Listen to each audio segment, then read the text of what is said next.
Comment est-ce que la DCC peut améliorer très fortement tes performances de jiu-jitsu brésilien, de grappling, et seulement en quelques minutes, en moins de 10 minutes? Comment est-ce que c'est possible ça?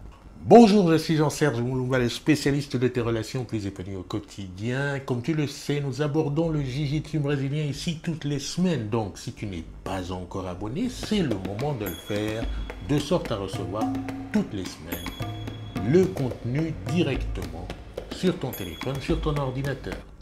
Alors tu me diras, si tu es débutant, mais Serge, pourquoi est-ce que je vais me préoccuper de l'ADCC alors que je ne sais même pas encore me débrouiller dans cette histoire de jiu-jitsu brésilien?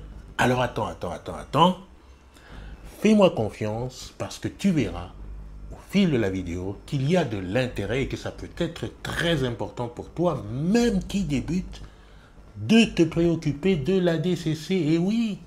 Alors dressons un peu le tableau de ce qui se passe quand tu débarques dans le jiu-jitsu brésilien. D'abord, tu dois pouvoir avoir un objectif qui soit assez tangible.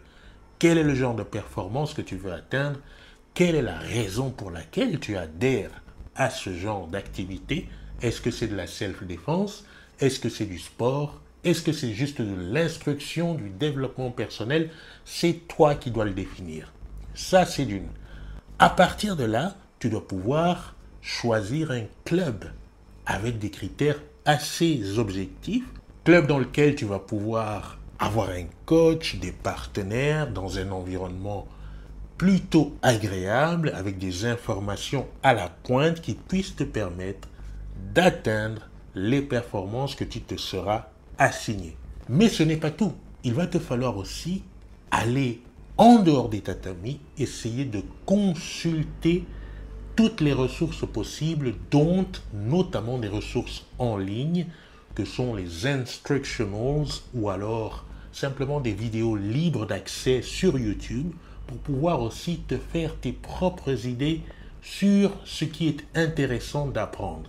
À côté de ces vidéos techniques, tu auras aussi des podcasts, tu auras des interviews, tu auras toutes sortes d'informations qui te seront accessibles et qui pourront te permettre d'étoffer tes connaissances. Dans ce lot d'informations, évidemment, nous aurons aussi des footages de compétition, que ce soit en kimono ou en nogi. Et c'est là qu'intervient alors la notion de cette compétition de l'ADCC. Pourquoi? Parce que l'ADCC représente le summum de ce qui se fait en termes de compétition nogi dans le monde, c'est-à-dire que c'est ce que tu peux trouver de plus haut.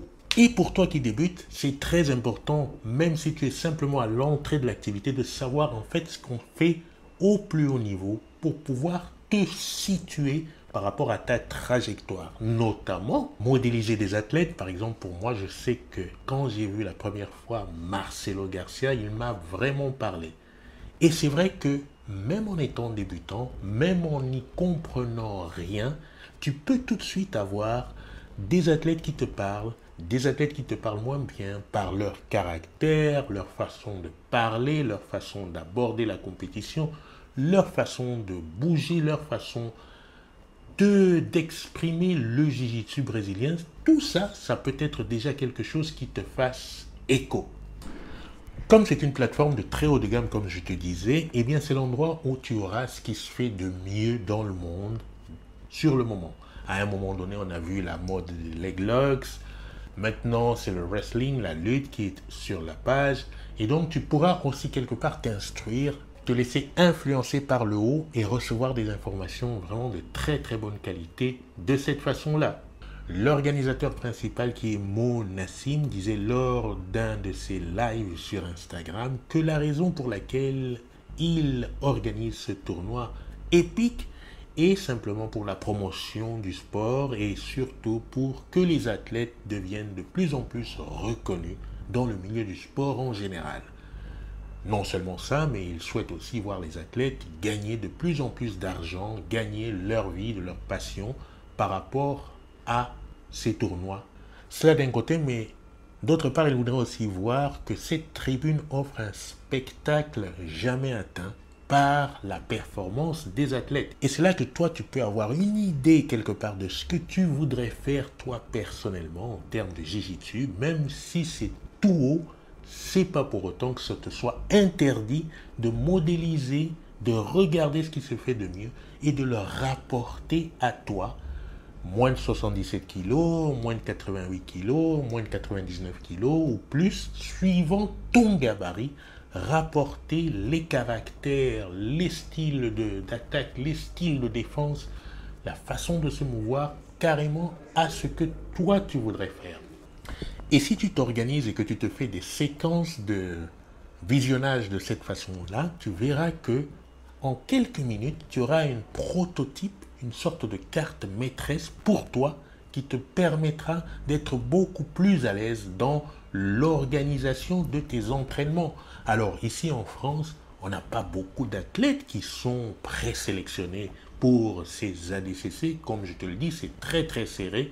C'est le meilleur du meilleur du meilleur du meilleur. On a Thomas Loubersan qui est pour l'instant en pré-liste, qui peut être appelé éventuellement pour l'édition à suivre, mais c'est encore très très très serré, très très serré. Et c'est pour ça que je trouve que le niveau de cette compétition est intéressant, même pour le petit amateur qui n'y connaît encore rien. Donc si tu veux, tu es inscrit dans ton club, tu vas faire des cours collectifs avec un coach bienveillant. Tu trouves aussi en même temps le moyen d'avoir un partenaire. C'est souvent très très difficile ça, de trouver le partenaire qui a le même mindset que toi et qui peut avec toi faire des drills, etc. à côté de ces cours collectifs.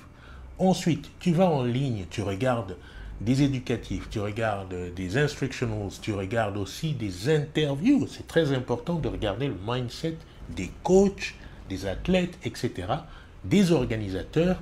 Tu écoutes ces interviews. En même temps, tu peux aussi te procurer des livres et avoir de la lecture carrément sur la technique, sur l'épistémologie, sur les performances, sur aussi tout ce qui est adjacent, à savoir la nutrition, le sommeil, la récupération, la préparation physique.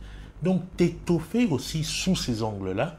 Tu peux ensuite regarder des footages de compétition, regarder des footages de Worlds, de IBJJF, des footages de l'ADCC, de l'ADCC, et là, rapporter toutes ces informations à ton niveau, à toi personnel.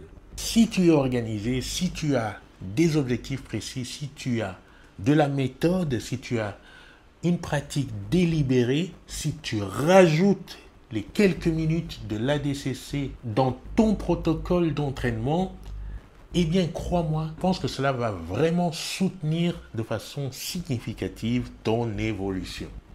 Pense évidemment aussi à t'abonner à la chaîne ici, à venir commenter, pense à la partager autour de toi pour faire en sorte que cette information se diffuse. Et tu peux ainsi aider les personnes qui commencent dans le jiu-jitsu brésilien et souvent sont un peu perdues. Et avec ça, moi je te dis simplement à la prochaine vidéo. À la prochaine vidéo.